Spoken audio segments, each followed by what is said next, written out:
Hey, it's Zach. The Low Post is presented by Goodyear. Drive always discovers possibilities. Goodyear, more driven. And don't forget to check out Brian Windhorst and the Hoop Collective on the latest episode. Wendy, Royce Young, and Bobby Marks, all friends of the program, discuss the near future for Giannis Antetokounmpo, and the Bucks. You can get the Hoop Collective wherever you find your podcasts. And now, the Low Post. Welcome to the Low Post podcast live on Labor Day. The NBA on Labor Day, everything is weird and depressing and weird and weird and weird. And to talk about what promises to be certainly the most star-studded second-round series amid the four, and the one that maybe has potential to be the most interesting, I don't know, Rockets-Lakers. Welcome on ESPN's Tim McMahon and Dave McMenamin. How are you guys? Well, I was a lot better before I saw McMenamin's ugly mug. Sure. I was doing a lot better before I had to hear Tim's terrible insult, so we're doing great. Well, Dave comes on to the pod. We can all see each other, and Dave greets us in a nice hotel room. No children running around. No, with like a nice fancy coffee. There it is again, coffee in a glass mug. It looks like it's a little foam in there. Is it a latte? It is a latte. Yeah. Look at that. Pumpkin spice latte in your room, Dave? Of course, hey, he feels really bad for us. He feels really bad for us sitting on the couch of the comfort of our own homes while he's getting worked to the bone there at Disney World. Can you go to Disney World? If you wanted to, could you go to Disney World? We can go to Disney Springs if we wanted to. What's that? It's like, okay, you ever heard of Universal Studios in LA? So it's something called Universal City Walk, which is like a bunch of shops and restaurants attached to Universal Studios. It's like the same idea. Shops and restaurants attached to. It sounds like it should be a water park. Disney Springs should be a water park. Yeah. Well, that doesn't sound exciting to me at all. All things Disney are exciting, actually. A Bon Jovi cover band at Disney Springs. Quick aside. Okay. So was it good? It was a great night to have an off night on the NBA beat, for sure. All right. A Bon Jovi cover band with 10 Bon Temps. That sounds like with Varden. hell. It was a couple years ago. With Bon Temps. Oh, yeah. okay. Let's talk about Rockets-Lakers. It's 1-1 after the Lakers grinded out a not must-win, but important win, Game 2 victory in the bubble, wearing the Black Mamba jerseys, which have really grown on me. I think those look nice on TV. I don't want to lead you guys anywhere. I just want to open it up. Tim, let's start with you. You know the Rockets as well or better as anyone in our house. How do you think they are feeling after a split of the first two games? How does this series look for them, and what's the most interesting thing to you going into Game 3 from their perspective? Yeah, I think there's a lot of things they feel really good about, but there's one major concern, and that is they need Russell Westbrook to play probably at a superstar level to win the series, and he is really struggling. And basically last night, and wisely, the Lakers essentially say, hey, we're going to take the ball out of Harden's hands as much as possible and dare them to beat us with Russell Westbrook, and he's just not capable right now. And, look, let's include the context, okay? He's coming off of not only a coronavirus, but then a strained right quad. It was a little bit of a surprise he was even able to play at all last series. He's been completely out of rhythm. The fact he attempted 7 threes last night tells you just how uncomfortable he is. That's the most threes he's attempted in a game. That's like that's like one of the 5 most shocking stats of the entire playoffs that Russell Westbrook took 7 threes. I didn't even realize that. I looked at the box score this morning, and for some reason that number didn't. I mean, I can picture 4 or 5. 7's a lot. Like there was a time when Steph Curry took 7 threes. You're like, wow, that's a lot of threes by Steph Curry. Like 5 years ago or something. Well, if you see 7 on 3-point attempts in the box score for him and 7 on turnovers, the Rockets are probably losing that game. And so, fair or not, they need Russ to be the superstar that he was really from January through the suspension of the season. And I don't know if he can get back in that form given all the circumstances here. Well, if they lose this series, let me step back. I said before the series that I thought this was a coin flip. And I was very, very tempted to pick the Rockets to win. I wish I had, because I would have been the only one of our ESPN quote-unquote experts to pull the trigger on that pick. 3.5 games into Thunder Rockets, I was convinced. Their defense was flying around. They were making all the correct reads. We can talk about their defense later. And then they just did what they do, which is some kind of weird meltdowns, some just random crazy stuff happened. And all of a sudden, they're a Lou Dort 3 from being out in the first round. We all know Lou Dort in Game 7. You can't contain him. I mean, it's like the guy's going to make threes in Game 7. And I just was like, I can't trust these guys in a big game. I think this series is there for them. I think it's there for them to win. I worry a little bit. Like, I thought last night was there for them. When they came back in the third quarter last night and took the lead, it had the air of, they figured out this matchup. They know how to play this team. And for the Lakers to come back and get that game was because nothing is easy for the Lakers unless they get a turnover and it's a fast break, was really impressive. But that game ended, and I thought to myself, whew, I wonder if Houston is going to regret that one. Obviously, you regret every one, but the longer this goes, I just know in Game 7, I trust LeBron. In Game 7, I trust LeBron more than I trust anybody on the Rockets. And if the Rockets had gotten that game last night and gone up 2-0, they might have been able to start smelling like we might be able to win this one in 5. Anyway, if they're going to lose this series, to me, they're going to lose it in the minutes that Harden is on the bench. Those minutes, if they can't tread water in those minutes, they're in trouble. And those minutes were an absolute epic disaster last night. Also, the minutes PJ Tucker's on the bench. Yeah, I noticed Jeff Green was like minus 1,000 last night, and PJ Tucker was plus 1,000. Yeah, and Jeff Green was great in the OKC series, but this is a different series, and PJ Tucker makes life at least difficult for Anthony Davis. He's going to hit some difficult shots, no doubt, but PJ makes it very tough on him. Jeff Green, he tried to take a charge with his cojones. That didn't work out real well. But you got to be Kyle Lowry to take a charge with their cojones. Kyle Lowry proclaiming that he has balls of steel. One of the great lines of the postseason. And by the way, we're not going to talk about Raptors Celtics because by the time this posts, they will be playing in 4 hours. So Toronto fans, I'm not disrespecting that the Raptors won Games 3 and 4. There's just no point in saying, well, let's talk about what's going to happen in Game 5 when you're all going to be listening after Game 5 has happened. We're staying south. Yeah, we're staying south. We're staying in Texas/LA for the most part. Dave, what's your vibe from the Lakers coming out of Game 2? Are they at all rattled by how comfortable Houston seems to be in general? Do they feel like they've figured something out on defense? What's their vibe? Well, for one, they feel like they found a formula that works with Anthony Davis, and Anthony Davis took a different approach. It was not waiting for the double to come in Game 2. It was catching the ball on the move. It was moving with intention. And quite frankly, maybe this JaVale McGee left ankle pain was the best thing that could have happened to Anthony Davis as well, because McGee plays 8 minutes at center. Dwight Howard doesn't play, and you go full small ball with Davis really taking ownership of that position on both ends of the court. And to me, it all filtered around that. Obviously, LeBron was the closer. He was spectacular in the fourth. But the Davis piece should give them some confidence moving forward here, because Houston doesn't have an answer for him. As good as PJ Tucker is, as much as an irritant PJ Tucker can be, Anthony Davis at his best is a step above PJ Tucker at his best. I thought Anthony Davis he was 15 of 24 last night. How many of those makes did you watch and feel like, man, I'm tired after watching him hit that shot? Yeah. Like tough shots.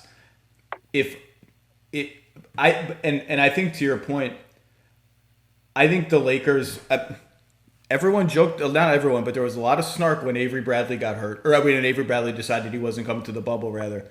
And I said on TV, I think people are underestimating what this loss means to the Lakers. This is the series where it hurts, because he'd be guarding Harden, number one, and no one can guard Harden, but the Lakers really have no one who can guard Harden right now.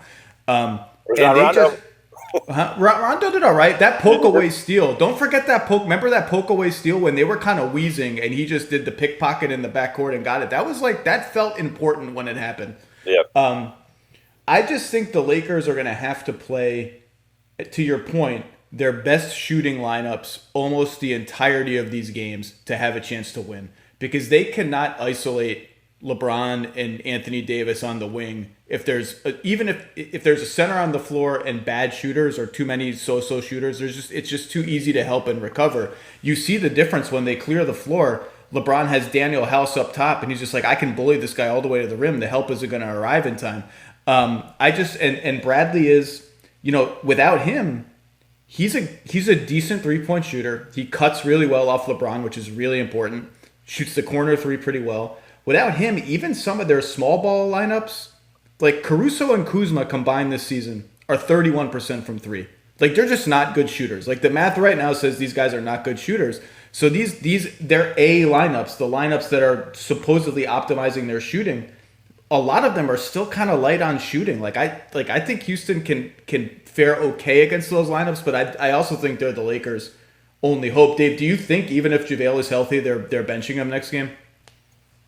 I imagine Frank, because just the consistency piece that he's shown so far, he would start JaVale again and play him limited minutes, because I don't see why I would need to change. I could be misreading that, but that would be the direction I'd go in. But certainly they've unlocked Anthony there, and quite frankly, they found some really effective stretch 5 minutes from Markieff Morris in Game 2, which I don't think they anticipated him to be that effective. Actually, Frank said after the game that he had planned to play Dwight some, and he went away from that because that was the hot lineup. Now, that lineup with LeBron, Markieff Morris, Rondo, Caruso, and Kuzma played 8 minutes together in Game 2, outscored the Rockets 35-14, and shot 14 for 16 from the field.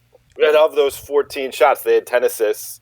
They only had 2 turnovers. They had 6 steals. I mean, they were obviously, just because that worked in that small sample size doesn't mean you can play that lineup for 35 minutes in Game 3. But if the Lakers have shooting, they're a different team. Obviously, I'm not saying that's something so groundbreaking, but you can't expect necessarily 5 threes a game from Morris moving forward in the series. Yeah. But if you can get you 2 or 3, that's makes up a big difference when you're trying to chase, one of the most prolific 3-point shooting teams of all time. But as that lineup you just said, you just listed that lineup. As a general rule of thumb, if LeBron is the best shooter in any lineup, it's not a great lineup. And LeBron is the best shooter in that lineup. And so I'm just skeptical. I mean, obviously, Markieff Morris is not going to hit. I think he had 19 points in the whole playoffs until last night. And I'll eat my words. I just didn't think Markieff was going to give them anything meaningful, and he won them a game last night. And by the way, to win a championship, there's always, and the Lakers have, let's be clear, a long way to go to get out of this series. But there's always a game like that. There's always a Corey Brewer game or a Josh Smith game, Josh Smith didn't win the championship, but there's always a Mike Miller game. There's always a game from a guy who comes out of nowhere and has a big game. That's just a thing that happens. Tim, you were going to say something. What do you want to say? Well, it's interesting because Game 1, the Lakers' big lineups actually fared a lot better than when they went small. And, we are talking, obviously, tiny little sample sizes. But to me, if I'm the Lakers, I am careful about letting the Rockets dictate the style of the series. A matter of fact, I thought February 6th, going all the way back, it's the Rockets' first all-in on small ball game after getting Covington in the deal. I thought the Lakers made a mistake by matching up going small in the fourth quarter, and they got obviously outplayed in that fourth quarter. And I think what kind of crystallized that for me was a few weeks later when the Clippers came in town, and obviously everyone's talking small ball this, small ball that, and Doc basically said they can do what they want. We're playing our big guys, and we're going to beat their asses in the paint. We're going to dominate the glass. We're going to, score in the paint. And Zubas and Montrezl Harrell basically completely dominated that game. So I guarantee you this: if we get Rockets Clippers next round, the Clippers ain't adjusting to match up with the Rockets. They're basically going to say, good luck dealing with this. This is the way we play, and we're going to pummel you. And I think you can debate the logic of it, and I understand the reason behind it, but I do think that if you are the team that's if you're the top seed and you're the team that's blinking and changing the way you play to match up with the underdog in the series, I think that benefits the underdog. See, I I think the difference is that Zubats and Harrell are really good, and the Clippers have more shooting than the Lakers. I get what you're saying. Look, again, like there's going to be small sample size. There might be a quarter where JaVale McGee has 6 offensive rebounds and totally changes the game. Like that may well happen. I just think, like you watch the Lakers, Dave. I mean, you've watched them all year. Like they have nothing going on offense. There is just they are dying. And this is again why they miss Avery Bradley a little bit. This sounds dumb to say. Avery Bradley's fast. Like they're dying for. Imagine if they had Duncan Robinson on their team, just someone who is moving around, doing something, causing chaos. They're so slow. And if you're going to trap Harden on defense, even if it's like 50% of the possessions, 25% of the possessions, that means you're in scramble mode behind those plays. And I thought I thought yesterday was one of, doesn't show up on the box score. I think he was minus something. I think it was one of the best games Anthony Davis has played on defense this year. And that's saying a lot because he was outstanding all year. He was everywhere last night. I thought Kuzma, after a bad defensive game in game 1, had a really nice defensive game, making reads on the fly, switching here, veering over there, reading switches fast. And it's just hard. Like Dwight Howard can't do that. JaVale McGee can't do that. Like they can't scramble like that. So, we'll see. But I just like the Lakers, they're going to win. It feels to me after 2 games that the Lakers are just going to win this on the back of superhuman efforts from their 2 best players. And I think even like LeBron almost had a triple-double yesterday. I think he was 1 assist away or 1 rebound. I can't remember which. It just feels like there's going to have to be at least 1 game in this series, maybe 2, where LeBron is just playing bully ball the whole game. Just like you have Eric Gordon on me, I'm posting every time. You have Daniel House on me, I'm posting every time. And I get that the doubles are coming, the spacing isn't great. I'm LeBron James. You're just not keeping me away from the basket. And for him to have those kind of games, I just think they'd have to maximize. It just feels like that's what they need. They're going to need a monster LeBron game, at least a couple of them. Which is, obviously we know how good LeBron is, but there was a sequence in Game 2 where it was the third quarter. There was a foul that went against Rondo. Vogel decides to use his challenge. It seems like maybe it's interesting that you would do this at this stage of the game. Ends up being the 5th foul on Russell Westbrook, and I think the next possession that LeBron had it, he goes straight at Westbrook and gets to the cup because he knows Westbrook, can't foul and get himself out of the game. And so, like, that type of recognition he's going to bring. I don't know if you need to get 40 points from LeBron, and maybe I'll be mocked by bringing this name up, but the Lakers' 3rd leading scorer in the first round was Kentavious Caldwell-Pope. When you talk about them not having speed or not having, when he's the closest thing. He and Caruso are the closest things they've got. Right. But when KCP's locked in, he gives them pace.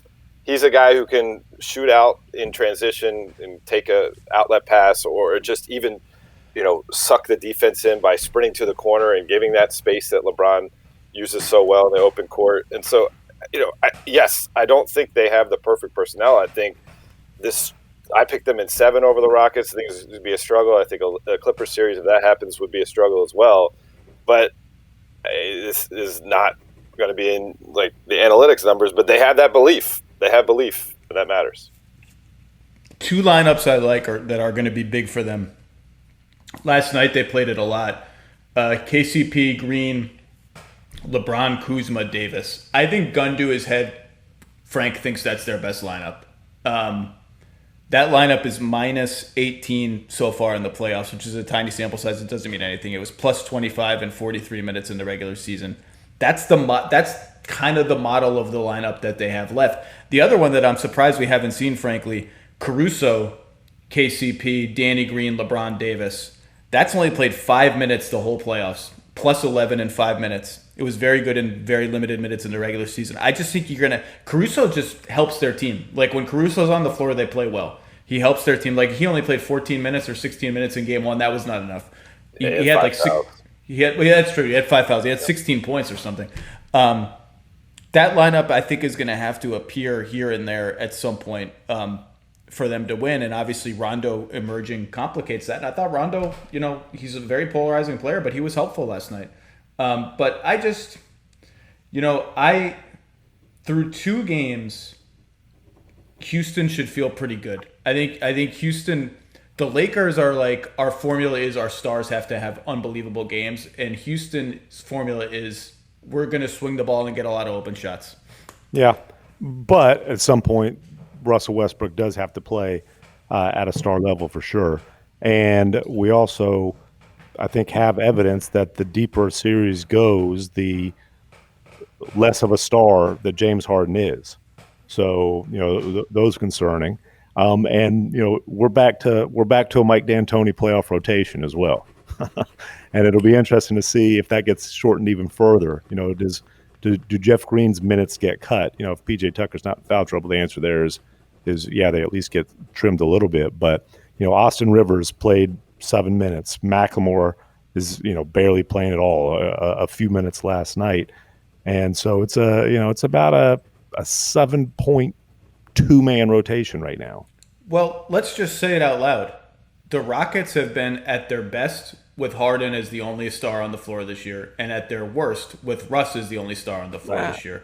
And look, I'm not saying like that doesn't mean everything, right? Yeah. You are still going to need Russell Westbrook to have some games to beat a team as good as the Lakers. You can't just say we have to play Russell Westbrook 15 minutes. It's not realistic. Okay. See, here's the thing. I think I don't think you can just look at the Rockets' numbers for the season as a whole. I think you got to separate into segments, and that's kind of the Russ coming off knee surgery, getting comfortable with the center on the floor part of the season, versus here's Russ in an open floor. And I mean, Russ for a 2.5 month stretch averaged like 32, 9, and 7, and those numbers 53% from the floor. Russ was and Harden struggled then. Harden, I thought, hit the wall physically. So we still have not seen, and I don't think it's, if Harden's going, Russ can't. No, I just think it's just the way it's gone with different circumstances. We have not seen their two stars both firing on all cylinders.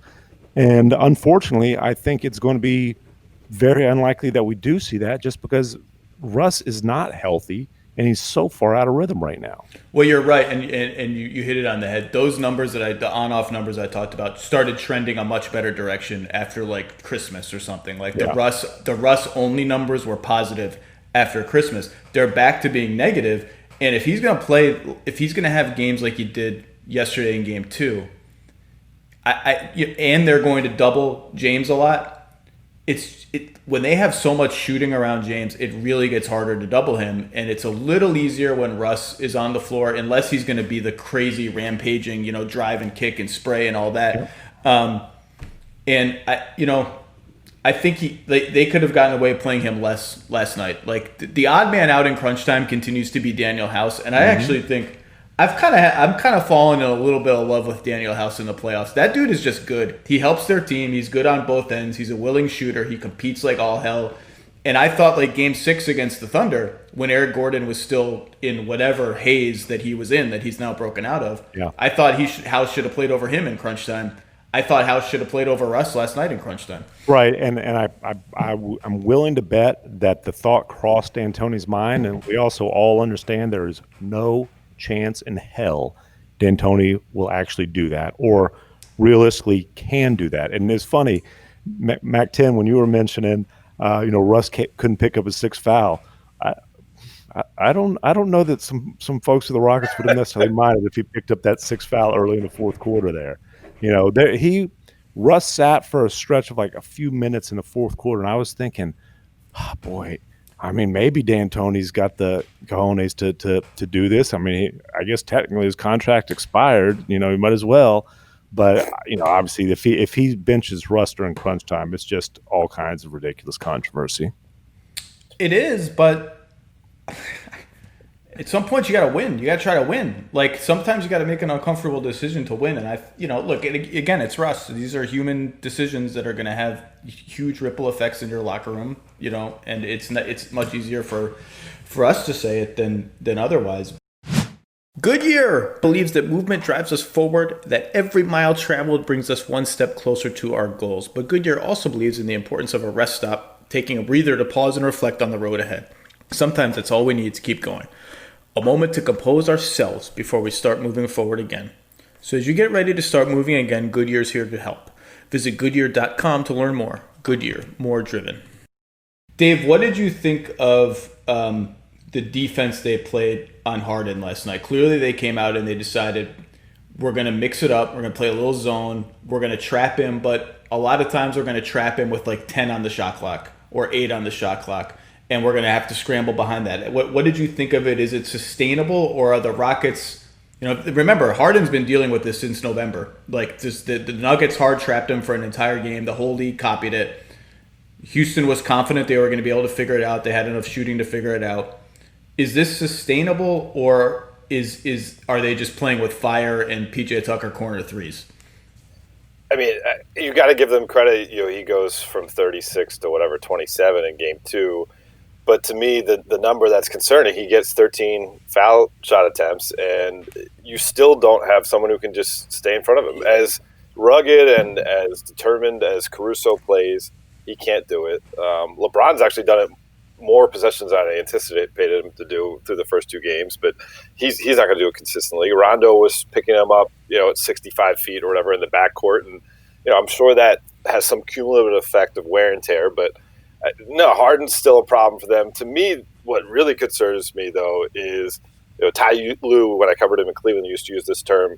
If you get an open shot like off a swing where it's so wide open, he called it a butt naked shot, and it's been a nudist colony for the Rockets so far through the first 2 games. They are getting these wide open shots, and some of these shots are just what they want. Like PJ Tucker's probably gotten 4 or 5 shots in the corner. He's the best corner 3-point shooter in the league through the first 2 games where there's no one near him, and he's maybe gone 1 for 5 on those shots. They got lucky. But Gordon's hit a couple of those shots where there was no one within 50 feet of him, and I think Covington's hit a couple. And that to me shows a crack in whatever the Lakers are doing defensive-wise that's working. There are those possessions where it's completely not working, and the Rockets are that good of a 3-point shooting team where you're probably going to get burned if that continues. I think last night the Rockets shot like 41% from 3. It was the first time all season where they lost a game where they shot 40% or better from 3. So odds would suggest that if in game 3 they shoot 40% or better from 3, the Lakers are going to lose that one. I have 2 important questions for you. Number 1, if PJ Tucker had to compete against 4 Grizzly Bears for a loose ball, do you think PJ Tucker would get the loose ball? I kind of think he would. I don't think him out. If an elephant were boxing out PJ Tucker and the elephant had position on the inside, I think PJ Tucker would move the elephant out of the way and get the rebound. He might not get the rebound, but he'd at least move the elephant out of the way and hope that Russ or Harden could come swoop in for the rebound. That elephant wants no part of PJ Tucker. Absolutely no part of it. PJ may be concerned about the elephant scuffing his exclusive sneakers he'd be wearing, though. So he'll change at halftime. Yeah, okay, all right. If there are 4 Grizzly Bears trying to get a loose ball with PJ Tucker, I think PJ Tucker's coming out of it with some scratch marks, but I think he's getting the loose ball. Now, to your point, Dave, the Harden thing is so like I understand why a lot of people don't like watching Harden play. They think it's boring. I get it. Like he's playing one-on-one a lot, and we've been spoiled by this beautiful team basketball that lots of teams, from the Spurs to the Warriors to the Hawks and all of them, have played. I just think he presents an interesting chess match for defenses that no other player in the league presents. So I'm always like, it's such a nice change of pace from watching all these games. There's nothing like a Rockets game. And I kind of like the gimmick defenses that come out and how Houston responds to those gimmick defenses. I thought the Lakers did a great job last night mixing it up and trapping him late where you only have time for a couple of passes. And if you can defend the first pass, if you get the first pass and you're not dead and you have a general idea of where the rotations are going to be, you have a shot to snuff them out or make them take a contested 3. And the other thing, what they're betting on, and if you watch Harden, this happens a lot, what the defense is also betting on is when he gives it up, he's not going to get it back. When he gives it up with 10 on the shot clock, he's going to chill at half court, and you're going to have to find a way to reset and play 4-on-4, but you're going to be playing 4-on-4 with Austin Rivers and Robert Covington and Daniel House and Jeff Green, and you're going to take your chances with that. And actually, I thought the butt naked threes, I thought 2 or 3 of them at least were plays on which they trapped, And the Lakers had the action pretty contained. Like, I remember one Austin Rivers drive on Markieff Morris where I'm like, I'm forcing Austin Rivers to hit a contested floater. And they crashed off PJ Tucker in the corner, or somebody in the corner, I can't remember who. They kicked it over there for a wide open three. I'm like, make Austin Rivers take a floater with 4 on the shot clock. A, he doesn't even want to. It's the Rockets. They like get penalized for taking a mid-range jump shot probably. And B, it's an Austin Rivers floater. Like, make him make a floater. There was another one where Eric Gordon had the ball on the left wing with like 2 on the shot clock. And they were kind of in a zone, so it's maybe not equivalent. And LeBron just hard doubled him out of nowhere. Like, he was totally covered. There was no motion at all. LeBron just doubled him and left PJ Tucker in the corner for a thing. Like, what do you just leave Eric Gordon there with 2 on the shot clock? I thought the Lakers' rotations behind those traps were mostly really good. Now, you're going to lose some of those battles. Some of those swing are going to end up with Robert Covington making an open 3. I thought if they had cleaned up their sort of last rotation, like the thing I just talked about, like the last help rotation that maybe wasn't totally necessary, they would have done even better. But that is hard work. That is hard work. It's physically and mentally taxing, because if you make one mistake, if 2 guys pause and like, wait, who's going to the corner, who's getting the driver, or you make one false step the wrong way, you're dead. But I'm making those other guys make plays. I'm mixing it up so on 30 to 40% of Houston's possessions, I'm making those other guys beat me in 4-on-3 or 4-on-3.5. And I thought particularly Davis and Kuzma were really good in those situations last night. Well, the other thing is sometimes that first pass leads to a wide open Russell Westbrook jump shot, and the Lakers love that. That's exactly what they want. You don't have to worry about rotations then. You have to worry about rebounds. But I will say this. This is the best stretch of basketball Eric Gordon's played all season long. And, that might be damning with faint praise. Obviously, he's had a rough year with the knee surgery, never really got back in rhythm, then the ankle early in the, or the last scrimmage in the bubble, so on and so forth. But the fact that Eric Gordon is back to playing peak Eric Gordon basketball, where he's been really good defensively, and obviously he's got his work big time cut out for him as the primary LeBron defender, but he's at least very competitive on that end. And then he's back to, 6 of 12 from 3 last night. I think it's 3 straight 20-plus point games for him. That is a huge, huge deal for Houston. And him playing at that level allows them to at least have a shot last night, despite Russ playing as poorly as he possibly could have. And Gordon is 14 of 29 on threes, starting with Game 7 of the Thunder series. And again, you're right, that completely changes the Rockets. Like, Eric Gordon playing well he's not going to shoot 50% from 3 for 10 straight games, but him playing well and being a threat off the dribble. He just gets places. He doesn't even really beat his guy. He just kind of gets into him, and then he's at the rim. And defenses, when they see somebody near the rim, even if they're covered, they come, and that just unlocks exactly what Houston wants. It's just your instinct. Like, he's at the rim. Yeah, he might be covered. The defender might have his arms up, but he's kind of getting close to pay dirt. Like, we got to come. And Eric Gordon's good at spraying the ball out. Well, he's built like frickin' Derrick Henry. Yeah. I mean, people don't understand. Like, people laughed when and I love D'Antoni. Everybody's top secret. D'Antoni's like, yeah, in his pregame game 1. Yep, Eric Gordon will be covering LeBron. PG will be on Anthony Davis. Anything else you guys want to know? And people are just laughing and mocking D'Antoni. Eric Gordon should have rushed for about 3,000 yards his senior. If he grew up in Texas, he'd rush for 3,000 yards his senior of high school. He is built like just a power tailback.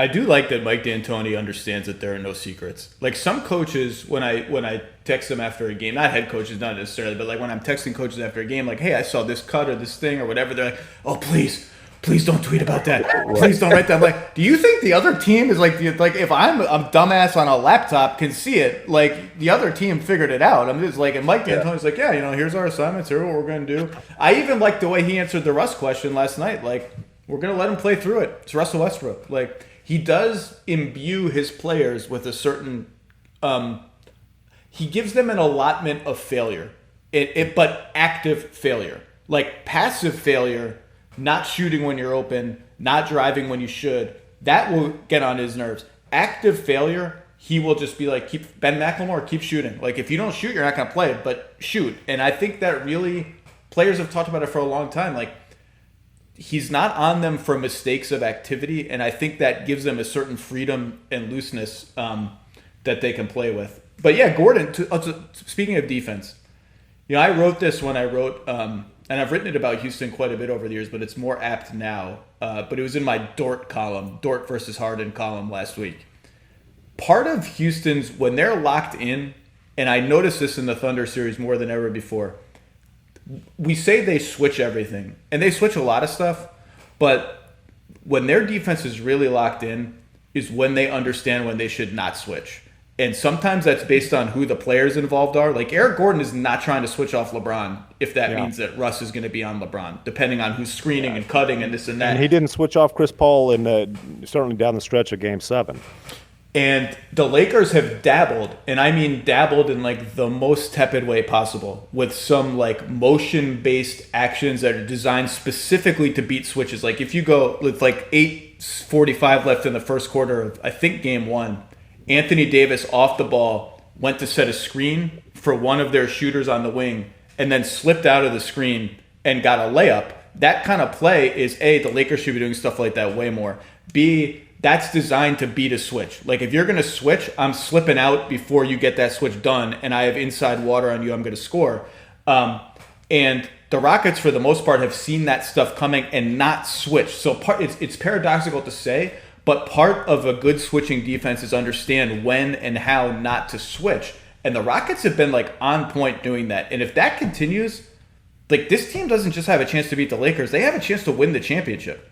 You don't think so? Tim just made a face. Well, again, the Rockets last night, the first quarter was a defensive disaster. Other than that, they have played literally the best defense in the league during the playoffs. And that I keep hearing that. All right, and it's statistically. Like, congratulations. You played one team and then another team twice, and the other team that you just played twice has been on offense for like 5 months. Like it's not... call me up when you play like the Heat a few times, or the Celtics. Like it's or not the Clippers if you get to the next round. My point is, we all expect that the Rockets are going to be an elite offensive team. Whether we can get caught up in semantics at best. They are playing damn good defense. Is just the point. So yes, that gives them a chance. But they're competing. They're competing. Yes, absolutely. And Harden is absolutely competing, and that sets a huge tone. Obviously, P.J. Tucker always competes. Gordon is back to being the dude who shut down Donovan Mitchell in the first round last year. Gordon being an elite defender and being healthy, that's huge. It's something they haven't had all season long. We always talk about his shot making, but that's obviously there's a reason that he's guarding Chris Paul late in that series. He's guarding LeBron. But the reason I kind of winced, if Russell Westbrook isn't playing at a superstar level, no, you're right.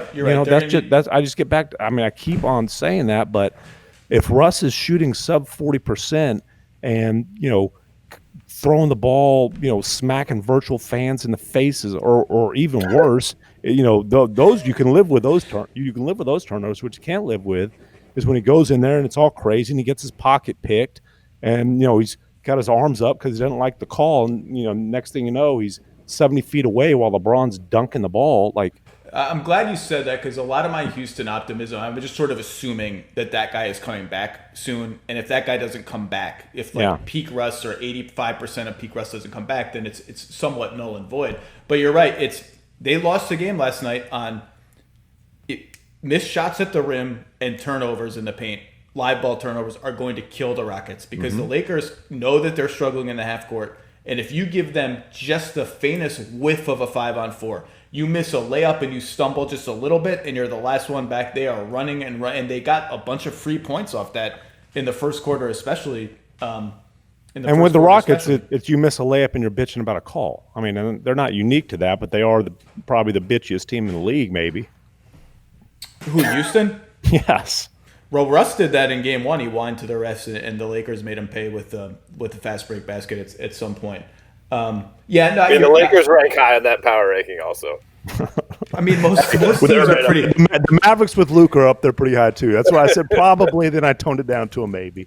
It's a pretty competitive fight to get into the top 10 of those power rankings. Like I'm more impressed with like who's the clear 30th, like who's actually not doing it, who's the most polite team in the NBA.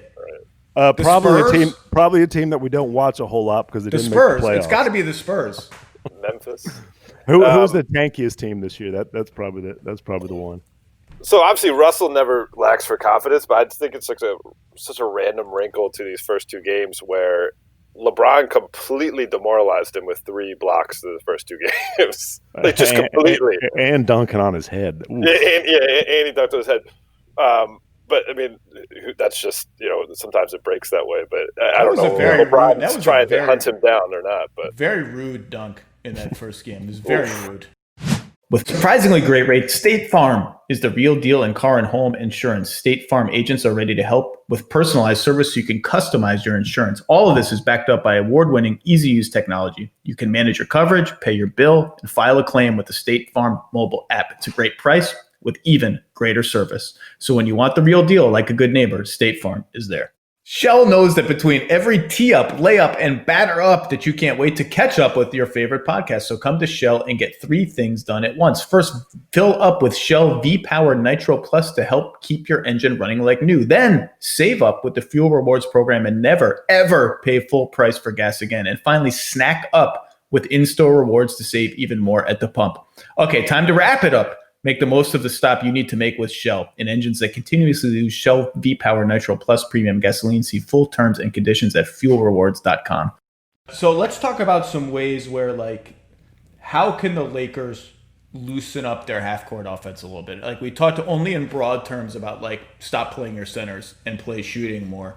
Have either of you guys seen anything in the half court that is like, ooh, that was kind of interesting, I'd like to see more of that, or that can help them get just like we talked about how they're just like in mud or just stationary. Like, have you seen anything that, like, I'd like to see a little bit more of that? I think Dave touched on it earlier. They have to get Anthony Davis the ball on the move, even if it's just like you're setting a screen for him to come post up on the ball, whatever.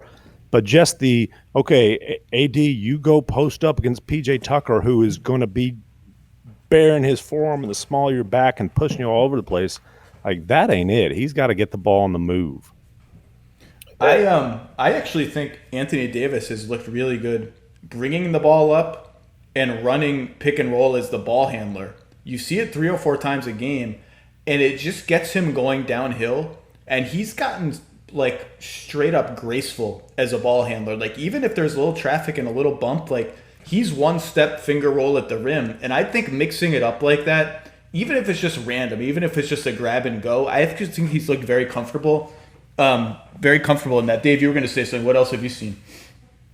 Well, Kuzma, he only attempted 1 3 in game 2, and to me, like, he was catching the ball on the wing, ripping it, and getting into the paint, and then trying to make the defense collapse and either shoot over them at that point or dump it off. And you've also saw that a little bit with Caruso. Rather than settling for that corner 3, he catches in the corner, drives baseline, tries to get that extra defender to commit, and it's a quick dump off pass or maybe a spray out pass to the other corner for an open look. And those 2 guys, as you mentioned earlier, right, they're 31% from 3 combined. If both those guys aren't settling for threes and just try to continue to put pressure on the Rockets defense and maybe find another shooter or get fouled or whatever, I think that can benefit them in the half court. And by the way, the Lakers, 18% of their shots have been corner threes through 2 games only. That's like neck and neck with the Rockets and would have led the league by a long way in the regular season. Like, that's a big number.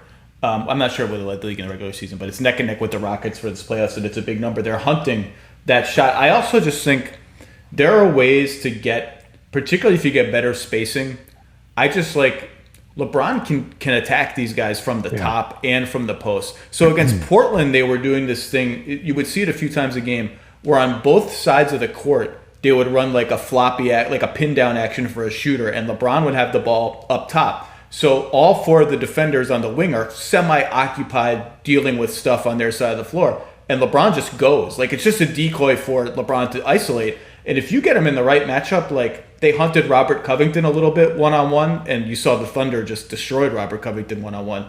Like, just mixing in a little more, like LeBron can get to the rim, like that's it, it's over. And mixing in a little bit more stuff like that. They also ran a just once LeBron, Danny Green, Anthony Davis staggered screen, where the first screen was Danny Green, that got Russ onto LeBron, and all of a sudden the Rockets are in a matchup that they don't want to switch, and then LeBron goes into a pick and roll with Anthony Davis, and all of a sudden it's just a regular pick and roll. Like the defense drops back, he sprays a ball. That's where Kuzma hit his three, I think, Dave. That's what he sprayed the ball to Kyle for a corner three.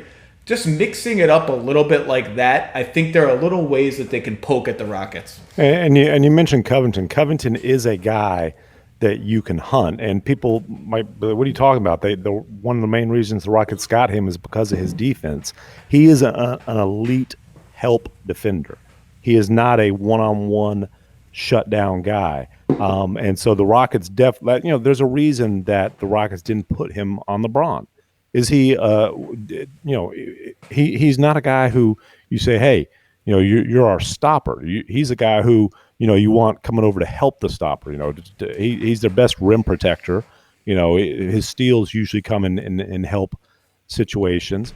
And the other thing, obviously, the best way the Lakers can solve their half-court offensive problems are to avoid the half-court, to get out and run. But it's not just the fast break. Like there's one play last night where LeBron senses an opportunity, and next thing you know, he's got a seal on Eric Gordon, a couple feet from the bucket, and it's an easy bucket. LeBron has to, and that's hard work when you're a superstar playing 40 minutes to run that hard, fight for that position. But there's opportunities there when a 6'9" dude's being guarded by a 6'3" guy. Well, that's a great play. I'm glad you mentioned that. It was in my notes because LeBron ran from behind the play, ahead of the play, because he knew we're kind of maxed out on shooting, so I'm going to have a lot of space if I get there, and I can get there. And I just always think back in this sort of tale of LeBron's career to Game 7 against the Pacers a couple of seasons ago. Remember when the Pacers somehow took the Lakers to 7 games? Oh, yeah. And in that game, LeBron was finally like, season is on the line. I'm posting up Lance Stevenson every single time we have the ball. I haven't really been doing this that much through 6 games because we got a little bit of an margin for error. Now we don't. I'm just going to destroy this guy, and they're going to send double teams and triple teams, and I'm taking us through this game by myself. I think he's going to have a game or two like that in this series. I think Houston is good enough to push them that far that LeBron, and not really Davis, because LeBron has it, you're not moving PJ Tucker backward. And if PJ Tucker's on Anthony Davis, that's jump shots for him. Yep. And LeBron's just such a much better passer, obviously. I just feel like that gear is going to have to be engaged. And I took note of that play that you mentioned, Tim, specifically because I was like, he's just going to, it's hard, man. The dude is 36 years old or whatever. How old is he, Dave? 36? 35. 35? Yeah. And he's third all time in minutes played. It's remarkable how good he still is, but I think he's going to need to really have some it's me, and I'm taking us all the way to the finish line. I mean, look, how crazy is it that his bald spot was even with the rim on that lob that he caught? That is the highest a bald spot has ever been in NBA history. Wow. Just taking aim at the hair. You are so wrong. What? It's a compliment to his ridiculous athleticism at his advanced age. Advanced age? Well, I'm older than him, so I can say that. Me too. LeBron averaged good, though. He averaged 4.5 post-ups per game against Portland, and the only times it really stood out to me was when he got it going against Trent, because they had kind of a game within a game going on a little bit. I asked our research folks, he only had 4 post-ups in game 1. I'm not sure what he had in game 2, but yeah, I think you'll see more of that because no one can handle him there, really. Now, the thing is, people wonder, and I don't really subscribe to this, but sometimes you wonder, does he not do it more often because if he gets to the foul line, he's not 100% confident going there with regularity? And I don't know what the answer is there, but he's not Giannis, man. He's a good foul shooter. I'm not buying that. I'm not buying that. I just think it's hard. It is hard to fight for post position. It is hard to sprint the floor and try to get that early position. When you're playing that many minutes and he's engaged defensively, dude, that's asking a 35, whatever or however old he is, a guy that age to play with that much energy. That's playing every other day. That's a lot. And Tim, you alluded to this when you said the best way to cure their half court offense is to not play in the half court. The two battlegrounds that are interesting in this series statistically, other than sort of specific digging down, are rebounding and turnovers. And so far, Houston is winning those on its terms. Houston has forced turnovers on 17% of the Lakers' possessions. That would have been number one in the league in the regular season. That's a lot. And the live ball turnovers killed the Lakers in game one. And defensive rebounding, 75% defensive rebounding rate. That's totally fine. They've actually had a higher defensive rebounding rate than the Lakers in this series by like a percentage point. If those things persist, again, those are little bellwethers to monitor. And look, if the Lakers can't win the offensive rebounding battle like handily, and they haven't, then I think that's even more reason to, instead of like being hell bent on winning it, to go the other way and just play let's just play our best shooting lineups and give LeBron spacing, because we're not destroying them on the offensive glass anyway. And you look at the first quarter last night, which obviously was a total disaster for the Rockets, and they committed a ton of turnovers and they got beat up on the glass, and they just got basically run off the floor. And then they clean those areas up the rest of the game. And next thing you know, you look up and you're like, oh, wow, we've actually got a competitive game here that was a 21-point deficit at one point.